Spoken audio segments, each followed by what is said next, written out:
Police કર્મીઓના પટ્ટા ઉતારી જવાને લઈને કોંગ્રેસના ધારાસભ્ય જિગ્નેશ મેવાણીએ કરેલા નિવેદનને લઈને છેલ્લા કેટલાક દિવસથી વિવાદ છેડાયો છે। ગુજરાતના પોલીસ વડા પણ કહી ચૂક્યા છે કે કોઈ પોલીસનું મોરલ તોડવાનો પ્રયાસ કરે તો તેને ટોલરેટ કરવાની જરૂર નથી।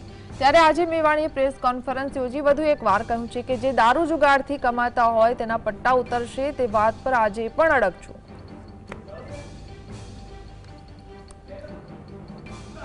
एलसीबी ના પોલીસ ઇન્સ્પેક્ટરો શું કરે છે, તમારું એસએલજી શું કરે છે, તમારું સ્ટેટ આઈબી શું કરે છે, તમારી લોકલ ક્રાઇમ બ્રાન્ચ શું કરે છે, તમારું સેન્ટ્રલ આઈબી શું કરે છે, તમારું ગૃહ વિભાગ શું કરે છે, ત્યારે તમારું સ્ટેટ મોનિટરિંગ સેલ સવાલ કેમ નથી પૂછતું કે આમાં જિલ્લા પોલીસ વડાની શું ભૂમિકા છે। ટાર્ગેટ કરવા હોય જિગ્નેશભાઈને તો નાના પોલીસ કર્મચારીઓના હાથો બનાવો છો। અરે શરમ આવવી જોઈએ તમને। હેડક્વાર્ટરમાં રહેનારા પોલીસના નાના કર્મચારીઓના પરિવારોની કાન ઉપર બંદૂક મૂકી ટ્રાન્સપોરન્ટની ધમકી આપી જિગ્નેશભાઈની સામે ઉશ્કેરો છો। તમારું તો આનાથી પેટનું પાણી બી નહીં હલે। મિસ્ટર સંઘવી સમજી લેજો, ગુજરાતની જનતા બરાબર તમને ઓળખી ચૂકી છે। તમે જ્યારે પોલીસ કોન્સ્ટેબલ ભાઈ બહેનો યુનિયનની વાત કરે ત્યારે અમે ટંકાની ચોટ ઉપર સમર્થનમાં ઉભા રહીએ છીએ।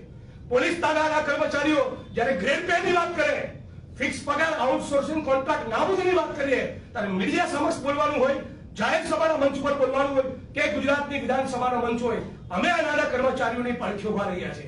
તમારા ઉચ્ચ આઈપીએસ અધિકારીઓ જ્યારે નાના કોન્સ્ટેબલ પીએસઆઈ પીઆઈને ટાર્ગેટ કરે ત્યારે અમે એમનો પક્ષ લેતા હોય છે।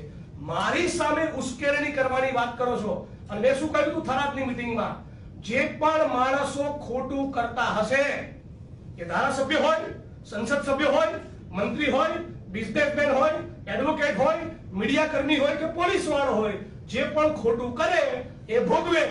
જે દારૂ જુગાર ડ્રગ્સમાંથી કમાય છે એના પટ્ટા ઉતરે। આ વાક્ય ઉપર આજે પણ હું અડીખમને અકબંધ છું।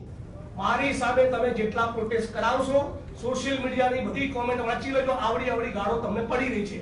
મિસ્ટર સંઘવી તમને નામ જો ગાળો પડી રહી છે। આ છે ગુજરાતની જનતાનો સાચો મૂળ।